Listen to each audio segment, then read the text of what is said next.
अनोखी कहानी, प्यार या तकरार, सिर्फ प्रतिलिपि एफएम पर। सॉरी कहने के बाद अहम और गीत की नजरें पल भर के लिए एक दूसरे से मिली और उनके चेहरे पर एक मुस्कुराहट आ गई। अगले ही पल गीत थोड़ा संकोच करते हुए बोली, बिट्टू की हेल्प करने के लिए थैंक यू। अहम भी तुरंत बोल पड़ा, तुम्हें भी थैंक यू, दादू का इतने अच्छे से ख्याल रखने के लिए। पल भर की बातचीत के बाद एक बार फिर उनके बीच चुप्पी सी छा गई। गीत को अंदर ही अंदर घबराहट हो रही थी। उसे समझ नहीं आ रहा था कि आगे क्या कहे। वहीं अहम को थोड़ा अजीब सा लग रहा था, क्योंकि उसने पहले कभी लड़कियों से इस प्रकार बात करने की जरूरत ही महसूस नहीं की थी। लेकिन कहीं न कहीं उसे ऐसा महसूस हो रहा था जैसे इस लड़की में कुछ तो स्पेशल है, जिसके कारण उसे उससे नफरत भी नहीं हो रही थी। लेकिन अगले ही पल उसने खुद को समझाते हुए कहा, नहीं, मैं किसी भी लड़के पर आंख मूंद कर भरोसा नहीं कर सकता। क्या पता कल ये भी बाकी लड़कियों की तरह निकले। उसी समय डॉक्टर लतिका दादू के कमरे से बाहर निकली। मिस्टर अहम, मैंने आपके दादू का चेकअप कर लिया है। अभी सब कुछ नॉर्मल है, लेकिन फिर भी कल तक उन्हें ऑब्जर्वेशन में रहने दीजिए। हम इनका अर्ली बीपी फ्लक्चुएशन मॉनिटर करेंगे। अगर सब ठीक रहा तो कल आप इन्हें ले जा सकते हैं। अहम ने सहमति जताते हुए अपना सिर हिला दिया। अब डॉक्टर लतिका गीत की तरफ देखते हुए बोली, गीत, तुम बिट्टू को ले जा सकती हो, वो बिल्कुल ठीक है। गीत ने डॉक्टर लतिका को धन्यवाद किया।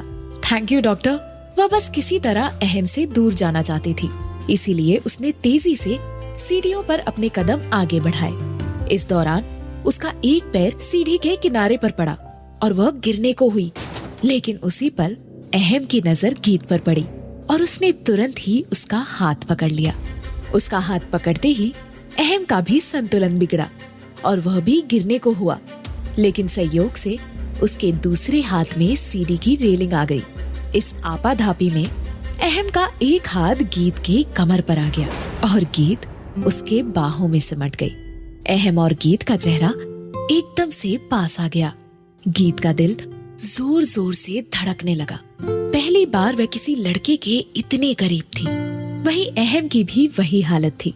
वह एकटक गीत की आंखों में देखे जा रहा था। गीत को अजीब लग रहा था, इसीलिए वह बार बार अपनी पलकें झपका रही थी। अहम को भी समझ नहीं आ रहा था कि आगे क्या करे। वह जैसे अपना सुध बुध खोकर उसकी आंखों में डूबा जा रहा था कि तभी गीत ने हल्के से खांसकर माहौल की चुप्पी को तोड़ा। अहम को भी एहसास हुआ कि वह कहाँ खड़ा है। उसने उसे धीरे से गीत को अपने से अलग किया।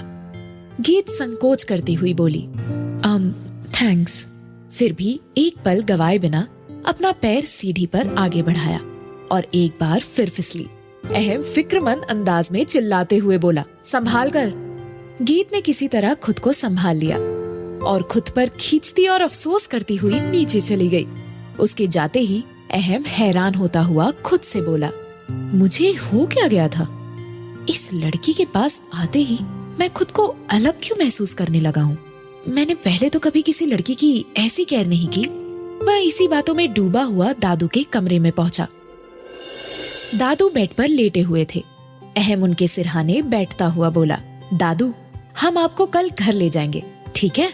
डॉक्टर से कहकर वहीं आपके लिए एक अच्छी सी नर्स का इंतजाम करवा दूंगा, जो आपकी दिन रात सेवा कर सके। दादू बोले, मुझे किसी और नर्स की जरूरत नहीं है। मैं चाहता हूँ कि गीत ही मेरी सेवा करे। अहम हैरान होता हुआ बोला, दादू, वो रेड क्रॉस की मेंबर है, यहाँ अपने मन से सेवा देती है, मैं उसे फोर्स नहीं कर सकता। दादू जिद करते हुए बोले, अगर कोई मेरी सेवा करेगी तो वो गीत ही होगी और कोई नहीं। अहम बोला, गीत ही क्यों दादू, दूसरी नर्स भी तो सेवा कर सकती है। दादू बोले, क्योंकि गीत बहुत प्यारी लड़की है और उसने जिस तरह से मेरा यहाँ ख्याल रखा है वैसा कोई नहीं रख सकता। उसने मुझे कभी महसूस ही नहीं होने दिया कि मैं हॉस्पिटल में हूँ। अहम बोला, दादू, अगर वो नहीं मानी तो? दादू जिद करते हुए बोले, तुम्हें उसे किसी भी तरह लाना ही होगा, बस मुझे उसके सिवाय कोई दूसरी नर्स नहीं चाहिए। इतना कहकर दादू ने अपना मुंह फेर लिया। तब अहम हंसता हुआ बोला, अच्छा दादू, ठीक है, आप भी ना बहुत जिद्दी हो। ठीक है, मैं बात करूंगा उससे।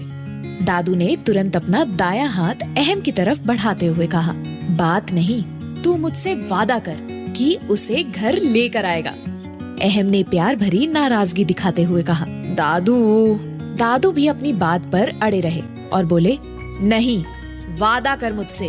अहम मुस्कुराते हुए दादू की हथेली पर अपनी हथेली रखते हुए बोला, ठीक है, मैं वादा करता हूँ कि गीत को घर लेकर आऊंगा। अब आप खुश हैं? दादू ने एक मीठी मुस्कान अपने चेहरे पर बिखेरते हुए कहा, बहुत। दादू को खुश देखकर अहम भी बहुत खुश हुआ। वह खड़ा होता हुआ बोला, ठीक है दादू, गीत नीचे ही होगी, मैं अभी बात करके आता हूँ। उसके जाते ही दादू ने मन ही मन सोचा, गीत ही है वो लड़की बेटा जो तुम्हारी नफरत को कम कर सकती है। बस मेरी यही इच्छा है कि तुम बस किसी तरह उससे मिलो, बातें करो, उसे समझो, ताकि लड़कियों के प्रति तुम्हारे मन में ये जो नफरत है वो खत्म हो सके। वहीं अहम ने फिलहाल दादू को हाँ तो कर दिया था, लेकिन उन्होंने ऐसी बात कर दी थी जो वह कभी नहीं करना चाहता था। वह गीत से बात नहीं करना चाहता था, लेकिन दादू की खुशी के कारण वह गीत से बात करने के लिए नीचे आया। लेकिन तब तक गीत अपने भाई बिट्टू के साथ वहाँ से जा चुकी थी। अहम परेशान होता हुआ बोला, अब मैं इस लड़की से कैसे बात करूँगा? मुझे शायद रिसेप्शन से इसका एड्रेस लेना होगा। उसी समय उसके मोबाइल पर एक मैसेज आया। मैसेज पढ़ते ही उसका गुस्सा एकाएक 7वें आसमान पर जा पहुंचा। वह रिसेप्शन पर गीत के घर का एड्रेस लिए बिना ऑफिस के लिए निकल गया। आखिर ऐसा क्या लिखा था मैसेज में कि अहम गुस्सा होकर ऑफिस के लिए निकल गया? क्या अहम दादू की इच्छा पूरी कर पाएगा? इन सभी सवालों के जवाब जानने के लिए सुनिए प्यार या तकरार, सिर्फ प्रतिलिपि FM पर। आप सुन रहे हैं अहम और गीत की अनोखी कहानी प्यार या तकरार, सिर्फ प्रतिलिपि FM पर। हॉस्पिटल से निकलने के बाद अहम की गाड़ी डायरेक्ट अपने ऑफिस बिल्डिंग के बाहर आकर रुकी। तुरंत ही एक गार्ड भागता हुआ वहां आया और उसकी गाड़ी का दरवाजा खोला। अहम अपने सूट का बटन बंद करते हुए गुस्से में गाड़ी से बाहर निकला। उसने अपने ऑफिस में कदम रखा ही था कि वहां कुछ देर पहले तक मची अफरा तफरी अचानक शांत हो गई। एक गहरा सन्नाटा सा छा गया। सभी स्टाफ अपनी अपनी जगह पर खड़े होकर उन्हें गुड मॉर्निंग विश करने लगे। उसके आते ही ध्रुव ने चुपचाप अपना डेस्कटॉप अहम की तरफ मोड़ दिया। अहम सीसीटीवी फुटेज में साफ साफ देख सकता था कि एक लड़की उसके कैबिन में डेस्कटॉप से एक पेन ड्राइव में फाइल कॉपी कर रही है। वह गुस्से में चिल्लाया, कहाँ है ये लड़की? बुलाओ इसे। ध्रुव ने तुरंत उस लड़की को अहम के कैबिन में बुलाया। उसका डर के मारे बुरा हाल था। उसके चेहरे से पसीने की बूंदें टपक रही थी। उसकी नजरें उठाकर देखने की हिम्मत तक नहीं हो रही थी। वहीं बाहर से पूरा स्टाफ कैबिन की तरफ देख रहा था और यह जानने की कोशिश में था कि अंदर क्या चल रहा है।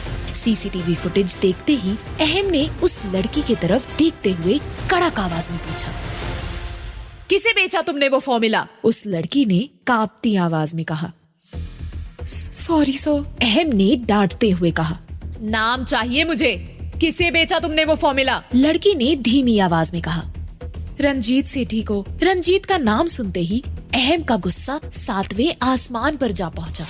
रंजीत सेठी अहम का सबसे बड़ा बिजनेस राइवल था और कई बार उसने अहम की कंपनी में बनने वाले ब्यूटी प्रोडक्ट के फॉर्मूले को चुराने की कोशिश की थी, लेकिन सफल नहीं हो पाया था। अहम गुस्से में अपनी कुर्सी से उठ खड़ा हुआ और उस लड़की के करीब आकर चिल्लाते हुए बोला, तुम्हारी हिम्मत कैसे हुई मेरी कैबिन से फॉर्मूला चुराने की? उस लड़की ने फिर से कहा, सॉरी सर, अब ऐसी गलती नहीं होगी। बार बार उस लड़की के मुंह से सॉरी सुनते ही अहम को चिढ़ हो गई।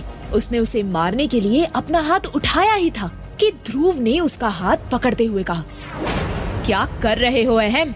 काम डाउन, लड़की है वो। अहम गुस्से में बोला, लड़की है इसीलिए मुझे नफरत है इन लड़कियों से। पैसों के आगे कुछ नहीं सूझता इन्हें।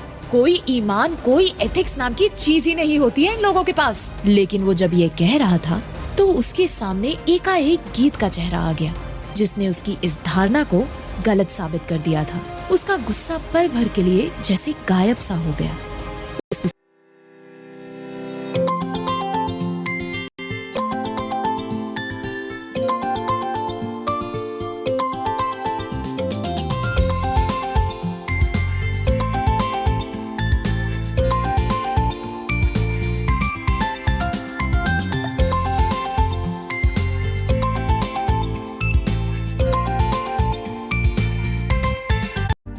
अचानक से ये सॉफ्ट कॉर्नर कैसे? अहम उसकी बात को इग्नोर करता हुआ बोला, आज शाम इन्वेस्टर्स के साथ मीटिंग है ना, हाँ।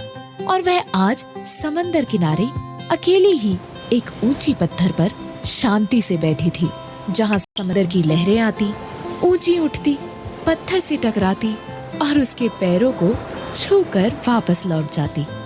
वह अक्सर उस जगह पर आकर बैठती। वह जगह उसके दिल के बहुत करीब थी।